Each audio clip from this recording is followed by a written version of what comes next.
sebab jelema jujur mah pasti diundak-undakan ku Gusti Allah hartana jujur. Buah jujur teh ditambahan tata dina boga mobil hiji jadi 2, tata dina boga 2 jadi 3, eta teh buah jujur. Nah numu ngaranna. Jadi berarti terpercaya Allah mere berkah ziyadatun fil khair, tambah imah dagang ngasaeukeun berarti jujur. Lain di dia lain ini sabae maksudna sok aju mencerong mereka dia gitu ulah biasa bae. Ya itu teh kabehan biasa bae sih. Tarekat teh gambimbing geus dibimbing ku tarikoh nyana teh hudang dipeting, dibimbing ku tarikoh mandi tenang, dibimbing ku tarikoh nyana salat, dibimbing ku tarikohna perjalanan nyana terus wirid terus salat continue konsisten pada waktuna segala macam aya bimbingan tarikoh rarasaan nyana sesuai jeung aturanana mulah ieu mangga ieu ulah ieu mangga tanpa aya utang itung naon nyana leuwih mementingkan bimbingan tarikoh banding di luar eta geus akhirnya mulia nyana bisa mulia dengan ilmu tarikoh ku buah tarikoh buahan tidinya langsung kurang mantep kurang puas maka nyana diberi ilmu tahaggub untuk mengetahui hakikat tidigalah berhikmah. Jadi engke aya hikmah syariat, hikmah tarikoh, hikmah marifat. Di syariat aya hikmatan, di tarikoh aya hikmatan, di marifat aya hikmatan. Sesuai jeung ilmu-ilmuna. Mantap.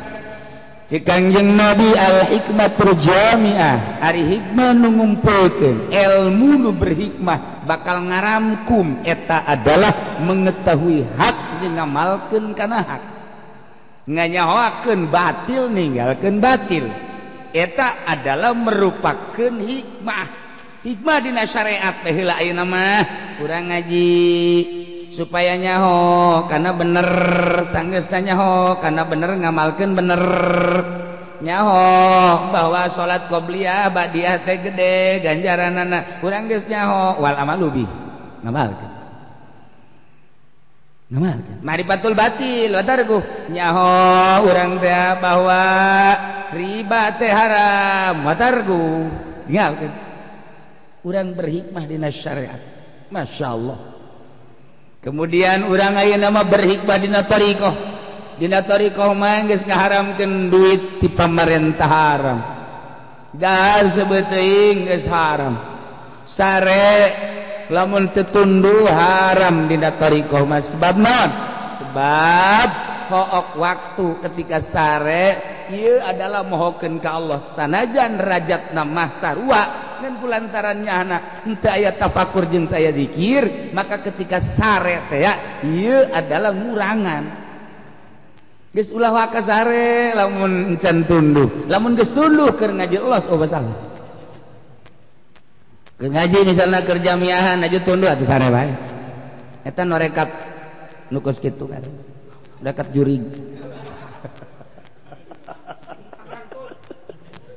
atuh kitu bae geus hikmah anu ngumpulkeun dina ilmu tarikoh marifatul haq nganyahokeun hak dina tarikoh wal amal bihi aju ngamalkeun kana kabeneran tarekat wa marifatul batil hikmahna deui nganyahokeun batil dina tarikoh jeung ninggalkeun kabatilanana ieu mah ari ngaran tarekat tapi bag-baganana syariat mal beres sebab naon teu boga guru samarukna tarekat teh zikir lain aju bae ka dituna atuh aing mah sing hadapan aing mah norekat sakitu kituna teu aya bimbingan tarikoh lantaran teu boga mursyid salah moal nyaho ka hikmah nu kos kitu mulai nyana mengasingkan diri ngarasa bersih pan aing mah beda jeung sia aing mah geus boga maqom pohara Ya Allah ya Rabbi.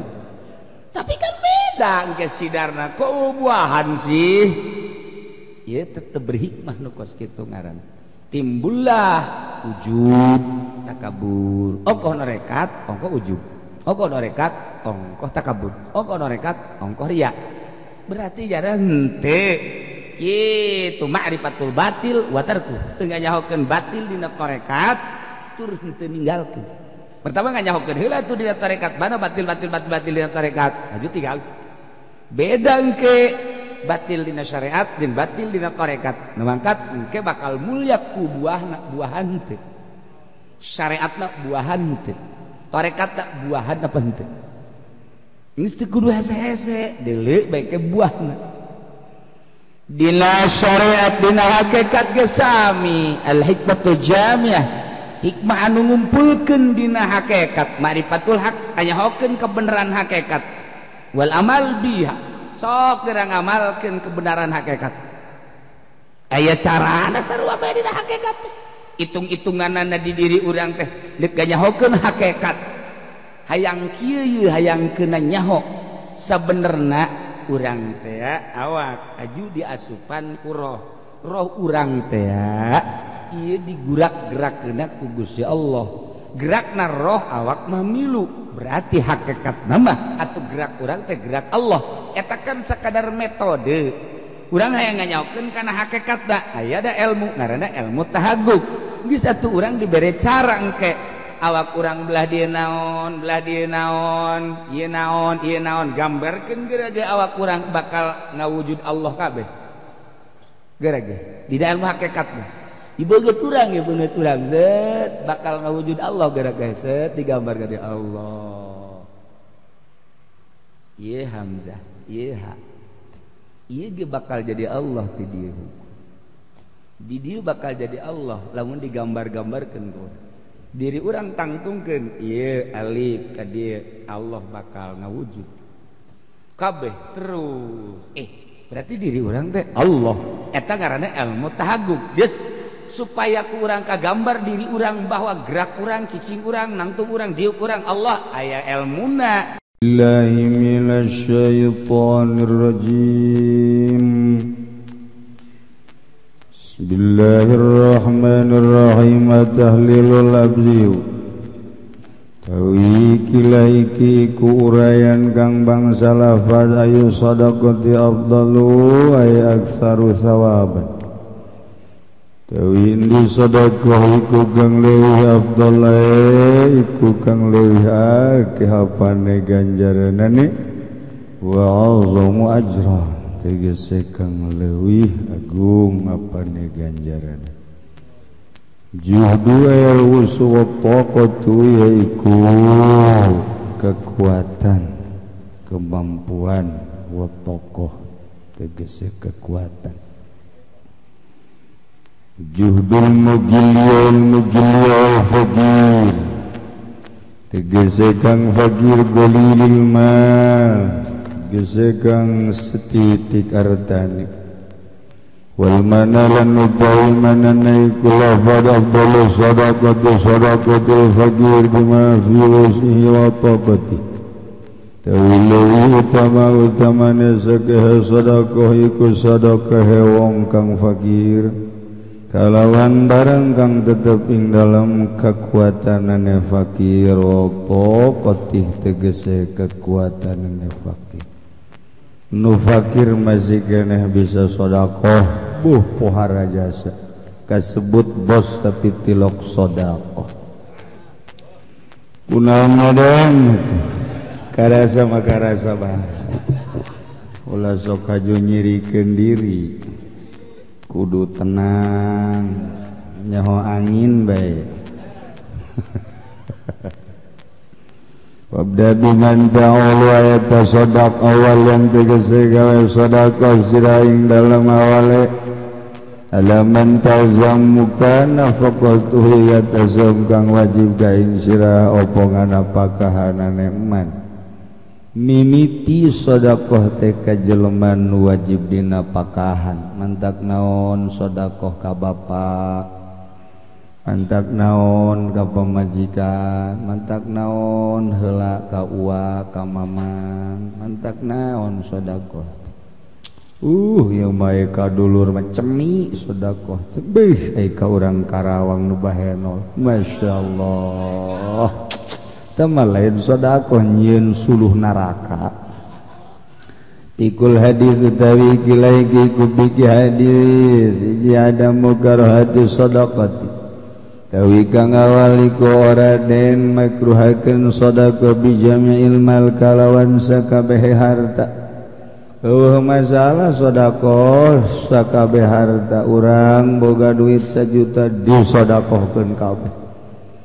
Tapi liman ruziko sobro kadue wong kang den rizkian nyaman ing sobar lamun sabar wa husnat tawakkul lan becike tawakal ala Allah azza wa jalla ing atas Allah azza wa jalla ai kitu mah bakal haju gegeremetan hate aing boga 1 jutana haju disedekahkeun aing mamal deui kelah aju aing butuh ke nya palingan nu mana ai sedekah sunah ai maling watu haram teu beres.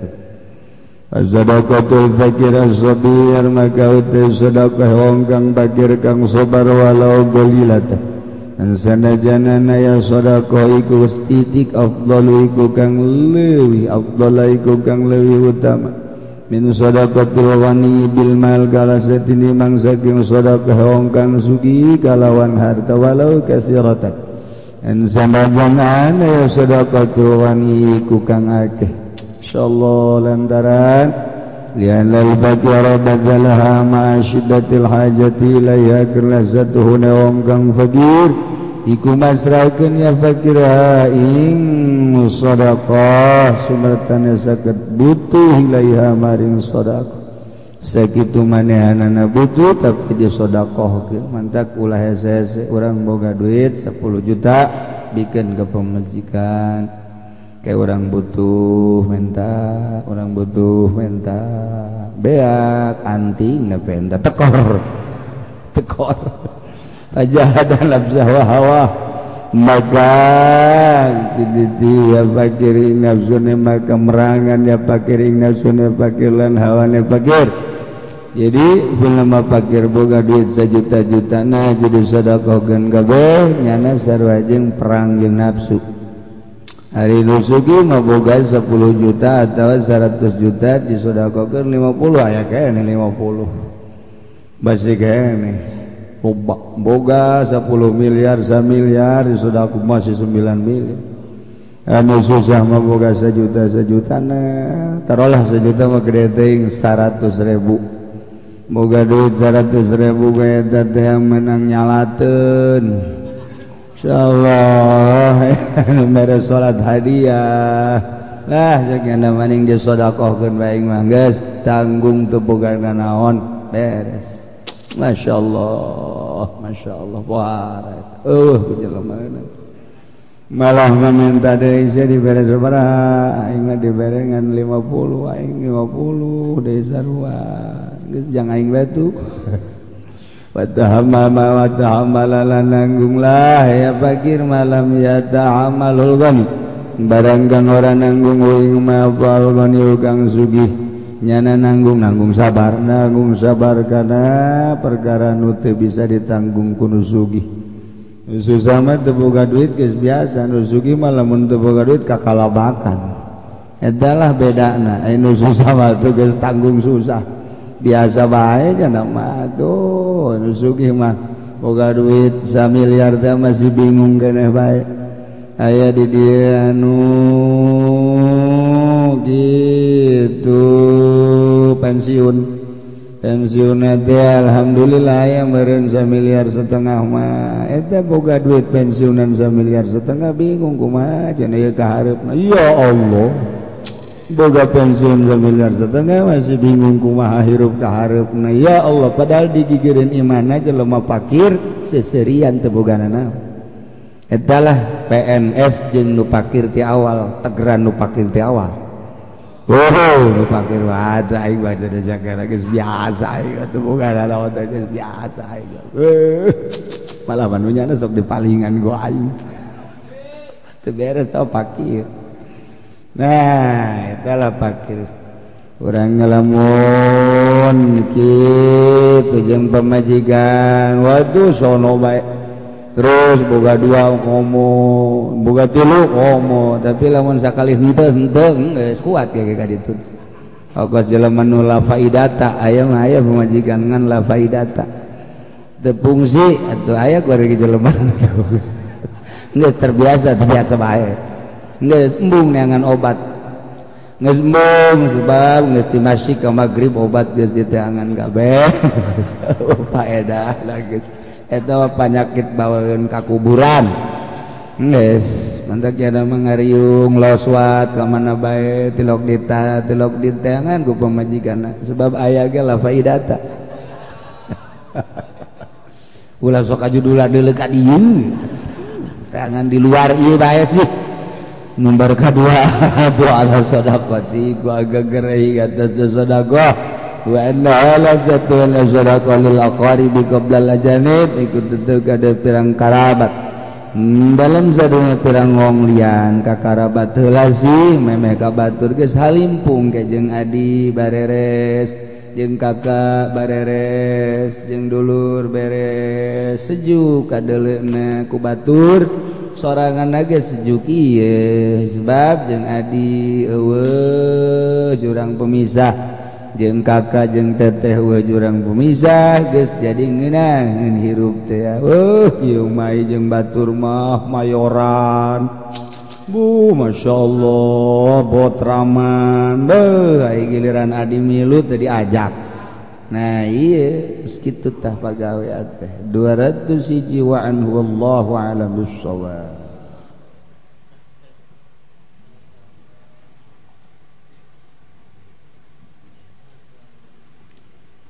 Bismillahirrahmanirrahim. Kama qala alaihi salam, ya Allah mengucapkan yang Nabi alaihi salam ngucap ing lafaz al-hikmatul jami'atu tawi hikmah kang ngumpulkeun iku angor ma'rifatul haqqi iku angor hak wal amalu biha lan ngawaruhakeun biha kalau bihi kalawan hak bisa biha maribatul batil wa tarku lan ngaruhi batil lan ninggal batil pagamba qala alaihi salam lan kaya oleh ngadawu kanjeng Nabi alaihi salam Allahumma arinal haqqa haqqan warzuqna tibaa wa arinal batila batila warzuqna tinaba ya Allah muga ningalikeun duana ingsun sadaya ing bener haqqan ing bener lan muga ngarizkian tuana ingsun sadaya ing anu teu ing hak wa arinal batila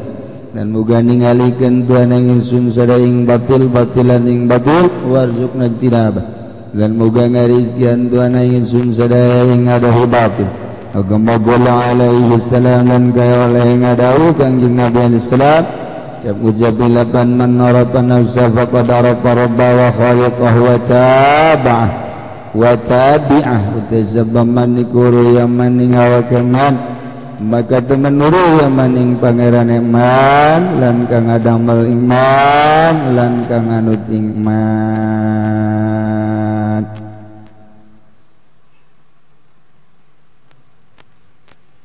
Cek tadi fala yasilu jismu ila alamihi moal bisa datang jisim ka alam kecuali kutilu ilmu wahia nutilu tehiji syariat kadua tariqah katilu ma'rifat pangkat urang tergantung kumaha pengetahuan urang al ilmu yashrafu bi ma'lumi wa samarati ilmu bisa mulia ku maklumna kudu dikanyahokeunna jeung buahna ilmu urang teh ilmu naon buahna ka mana urang milu mulya ku buahna ternyata ilmu urang teh ilmu pencak buahna jang hajar jelema didinya urang bakal mulyana lamun hebatnya ngagunakeun kaulinanana boga kamulyaan julukanana jawara bergelang bahat weh boga pencana ngan sakadar nyingsienan berit jeung kadal atuh sakit kitu tah mulya cek kadal awas cek kadal Haji Pedi awas lebih berojak aja ngerengit doanya lah dah ku buah dah dele buah dah ku urang mulya milu ka buah didinya aya ilmuna ilmu politik dele buah dah politik bener apa teu bener teh dele buah nak bakal mulunya na mulya ku buahna ternyata buahna korupsi sakit gitu dah bae ilmu yasrafu bi samarat ya urang kadelegan buah-buahna guys mun carita ilmu panjang kuari mah sakadar boga ilmu syariat moal datangnya na ka alam syariat lamun henteu belajar ilmu syariat sanggeus teh belajar ilmu syariat deuleu buah syariatna eta syariat teh bisa mandu kanyana apa henteu didinya bakal berbuah ternyata hebat jada teh ngalaksanakeun syariatna berarti syariat teh memandunya anak mulya ku syariat bakal mulya ku syariat sebab syariat teh hukum Allah bakal boleh make udang syariat lain semu make sorban syariat lain semu make baju syariat lain semu jas dipakai lain jas sembarangan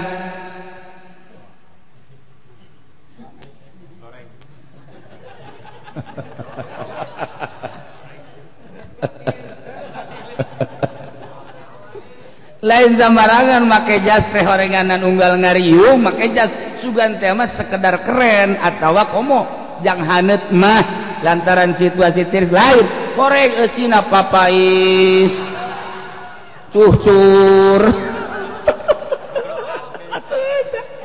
ya Allah geus puguh rokok mah loba tatanggana nu leungit ya Allah ya Rabbi atuh ai cucur teh mah ulah atuh jabieu panta mah atuh henteu nya diasupkeun bae masyaallah horeng aya rahasia di balik jas aya buahna kos kitu atuh jas ge sakit kitu urang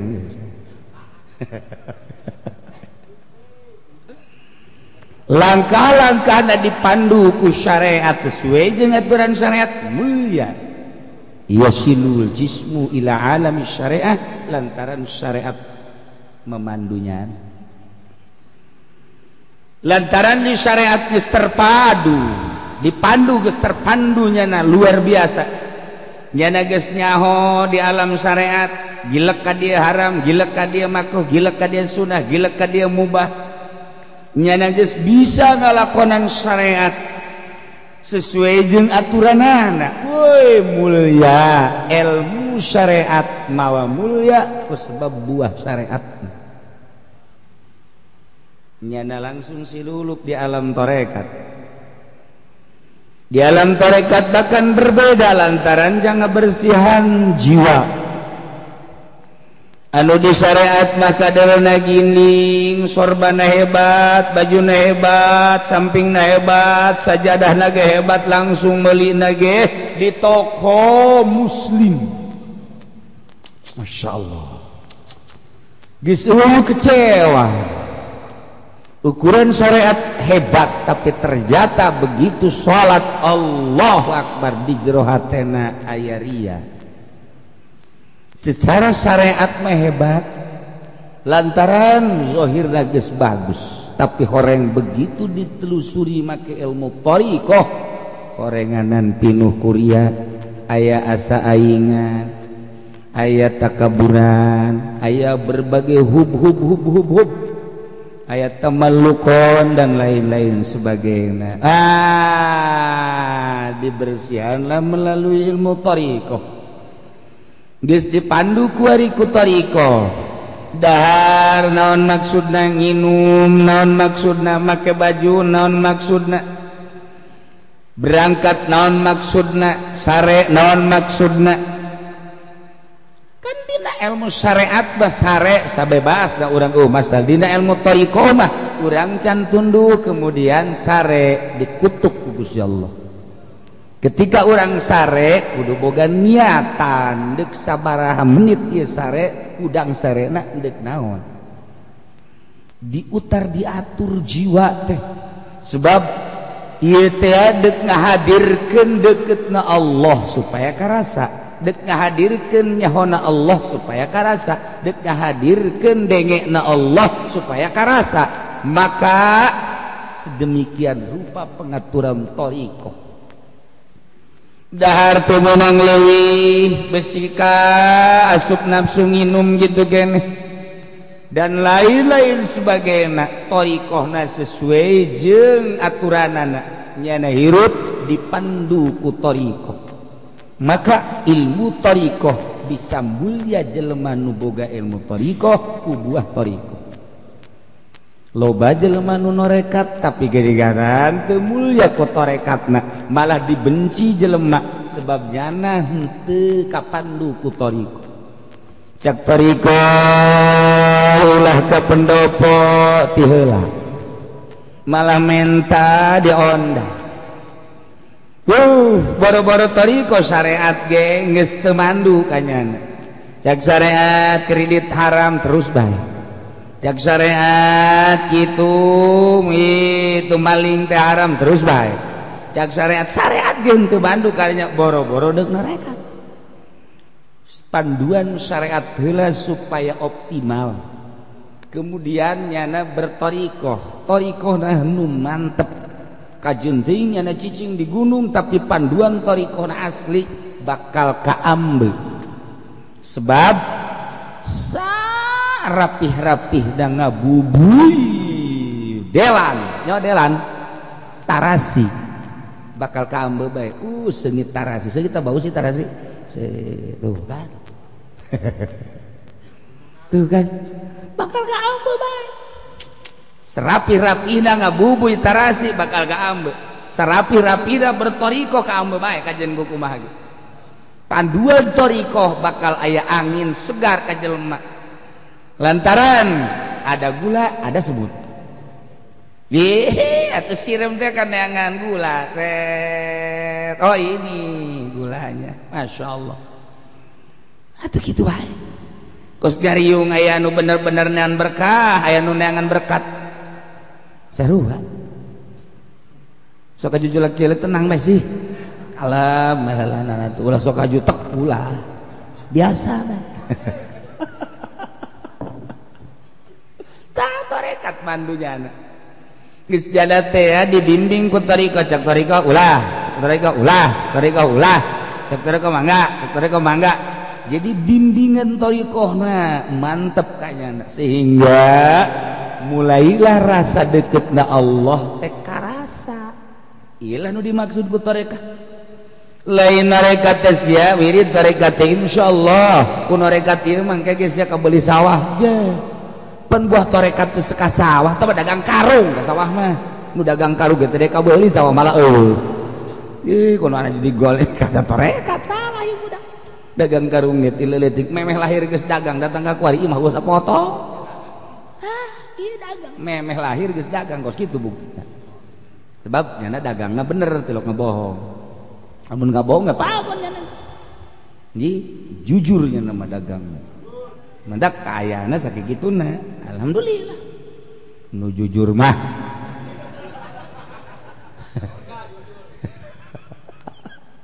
sebab jelema jujur mah pasti dipundak-pundakan ku Gusti Allah hartana. Jujur buah jujur teh ditambahan tata dina boga mobil hiji jadi dua, tadi boga 2 jadi 3 eta teh buah jujur.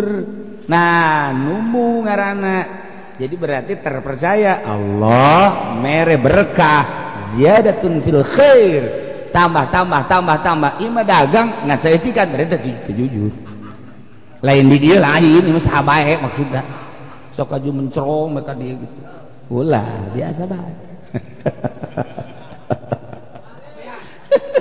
Ya itu teh kabehan biasa bae sih.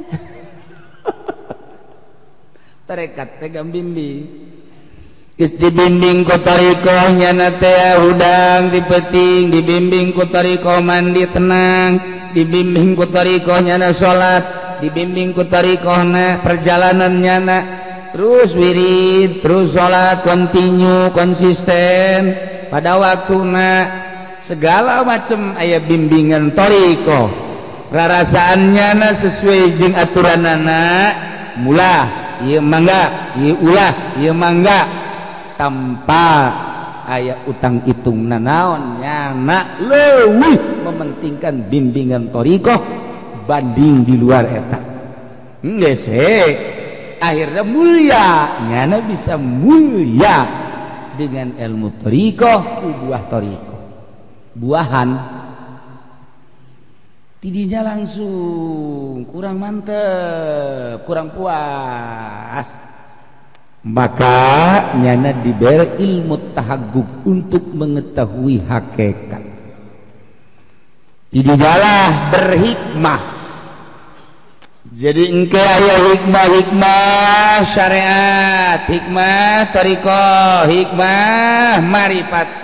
Di syariat aya hikmatan, di tarikoh aya hikmatan, di marifat aya hikmatan sesuai jeung ilmu-ilmuna. Mantap.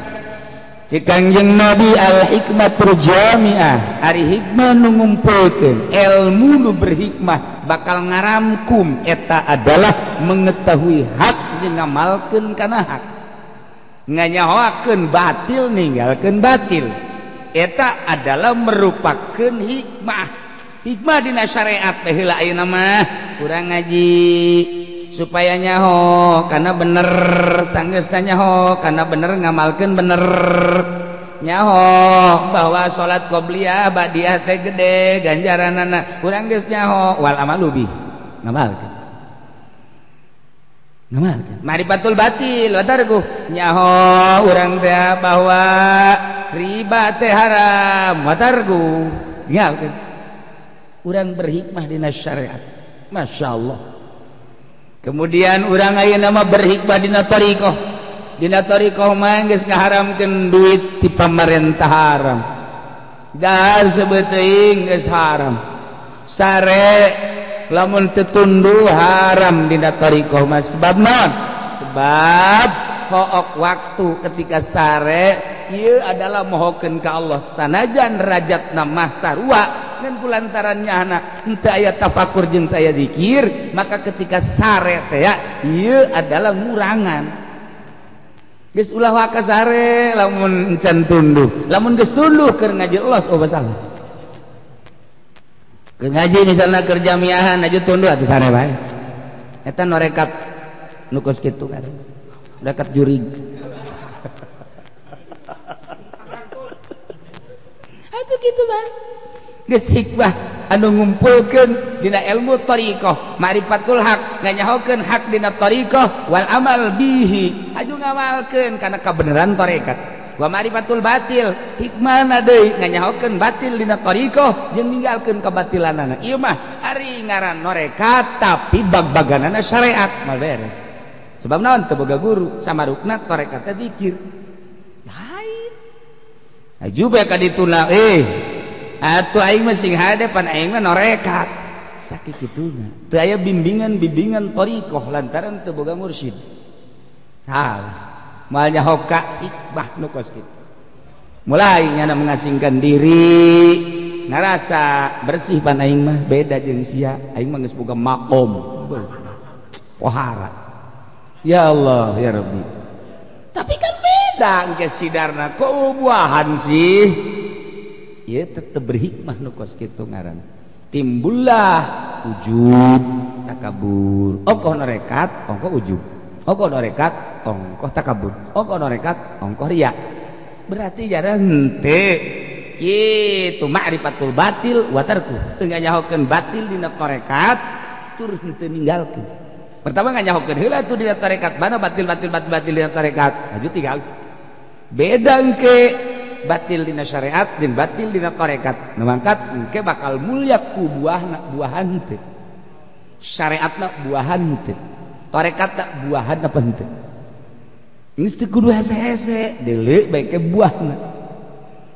Dina syariat dina hakikat ge sami al-hikmatu jamiah hikmah anu ngumpulkeun dina hakikat ma'rifatul haq anyahokeun kebenaran hakikat wal amal biha sok geura ngamalkeun kebenaran hakikat aya carana sarua bae dina hakikat itung-itunganna di diri urang teh deuk nyahokeun hakikat hayang kieu hayang keuna nyaho sabenerna urang teh awak aju diasupan ku roh urang teh ieu digurak-gerakeuna ku Gusti Allah gerakna roh awak mah milu berarti hakikatna mah atuh gerak urang teh gerak Allah eta kan sakadar metode urang hayang nganyaokeun kana hakikatna aya da ilmu ngaranna ilmu tahaqquq geus atuh urang dibere cara engke awak urang belah dia naon ieu naon gambarkeun geura ge awak urang bakal ngawujud Allah kabeh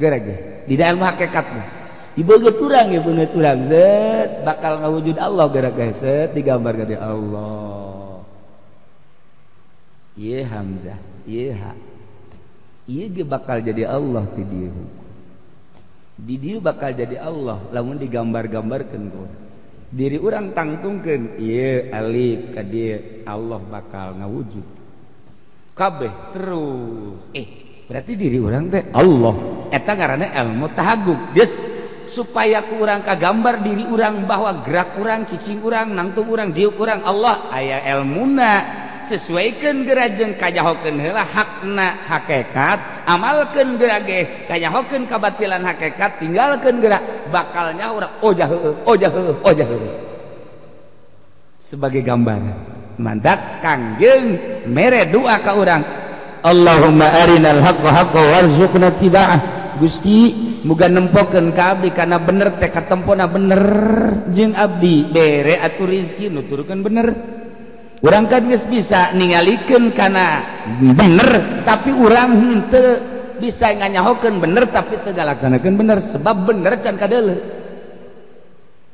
wa arinal batila warzuqna Gusti tembongkeun geura ka abdi batil teh sebagai batil haju abdi rizqian supaya ngajauhan Gusti bere abdi katembongna ku Gusti ngaji sageusna ngaji teh hak supaya katembong bahwa ieu ngaji teh hak rizkian abdi supaya abdi nuturkeun ngaji abdi teh menta atuh Gusti pangnembongkeun bahwa ngaji Quran teh hakna ngaji Quran teh supaya kadeuleu hak aju abdi pangmerekeun nuturkeun kana ngaji Quran salat teh hak tembongkeun Gusti supaya ieu salat teh hak teh kadeuleu hak kemudian rizkian abdi supaya nuturkeun salat geus urang teh tembong hak wajib salat teh katembong ku urang tak wajibna salat aju urang nuturkeun eta geus bagian daripada hidayah ti Allah wa aridal batila Gusti pangnembongkeun ka abdi batil teh supaya kadeuleu batil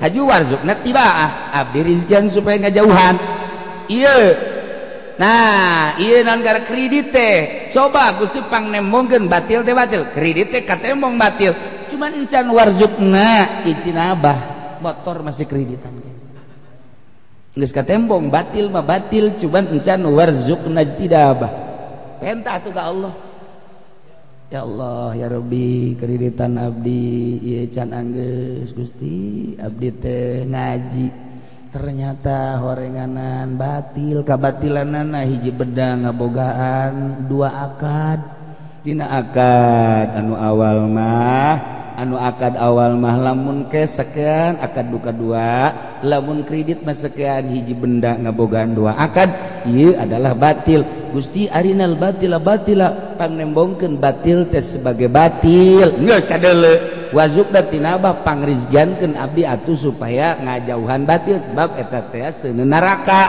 Tapi ternyata encan urang dirizkian itinabah encan masih keneh motor sabulan deui geus cokot deui, mobil sabulan deui geus cokot deui, sabulan deui mah masih 12 bulan geus cokot deui. Malah jeung imah-imah atuh kuari mah motor kreditan, mobil kreditan, imah kreditan, gincu ge kredit.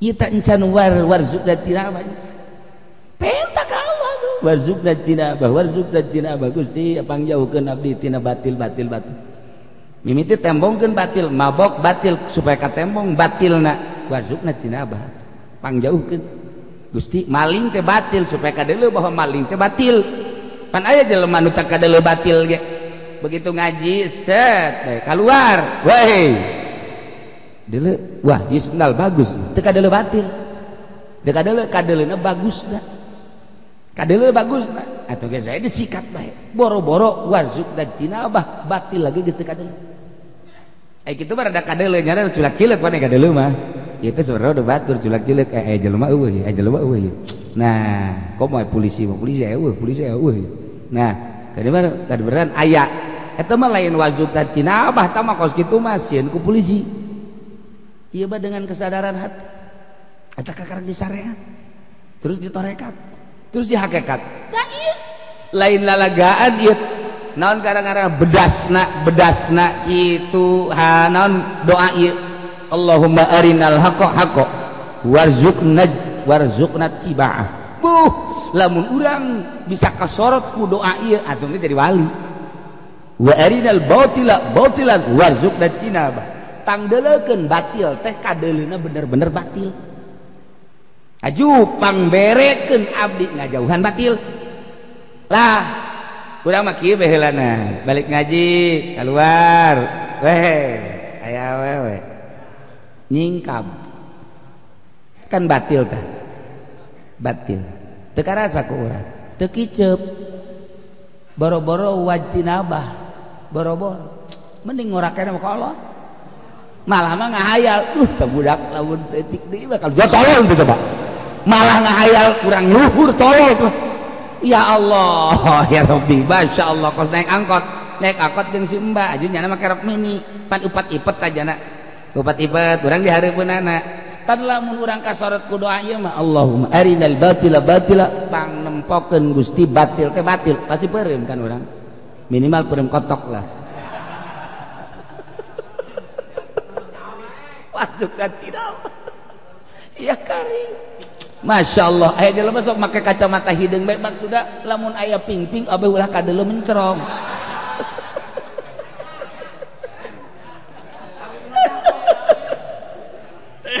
ya Allah warinal batila warzuqna tinabah nah ieu urang wakana ese teh kos karari itu teh tapi lamun geus dibimbing mah ku syariat ketika aya set syariat langsung ngetrok urang ulah kunaon emang hideung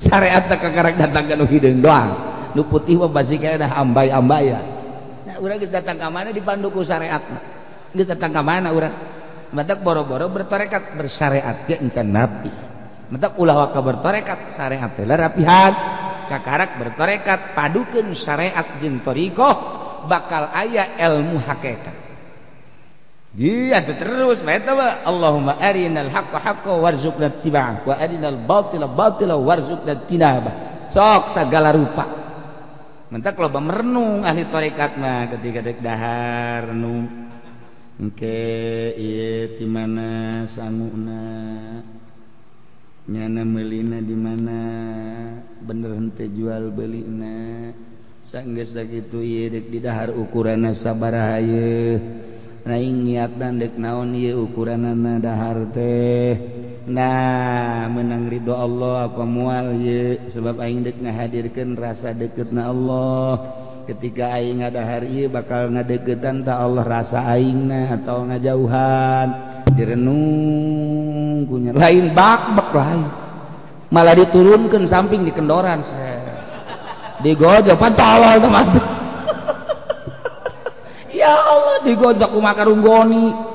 Masya Allah deres guys agak gojok hajun teu mikiran berkat mah berkat sia nek mau dibawa mau dibawa ka dieu kan aing ieu endeuh lah sebenarnya teu aing mah loba incu jadi alasan dihijikeun nu mau dibawa ka dieu kan dihijikeun gojana deres hajun lamun dibawa ka incu mah deres dijual di jalan pan jore jasa mah nya ngajual berkat karung teu laku cenah lah ngajual berkat.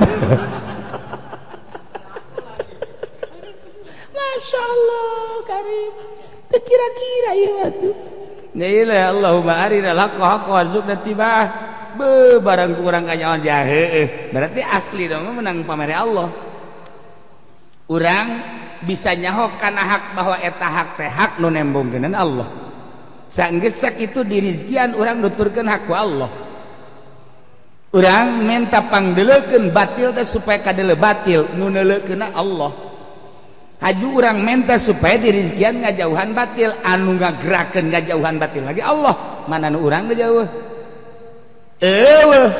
aya geus eta teh kumaha atuh eta teh kieu ketika urang deuk disalamatkeun ku Gusti Allah urang bisa dibere bisa ketika urang teh deuk dijurumuskeun ku Gusti Allah urang moal teu dibere bisa adapun eta mah nafsu hawa nafsu eta mah sebagai alat doang ja lamun ku Allah dibisakeun mah bisa bae berarti hakikat mah nu endek dikasorgakeun nu endek dikanarakakeun teh kan lang Allah hakikatna berarti dan aya jelema ngaji sageus ngaji make hakikat mah endek dikasorgakeun aya jelema ngaji bae tapi teu daek make hakikat mah endek dikatengah-tengahkeun antara surga jeung neraka besi terlalu ka neraka mah besi embungeun nya na geus tengah bae lah ka surga henteu ka neraka henteu ge kumaha ka bawa anginna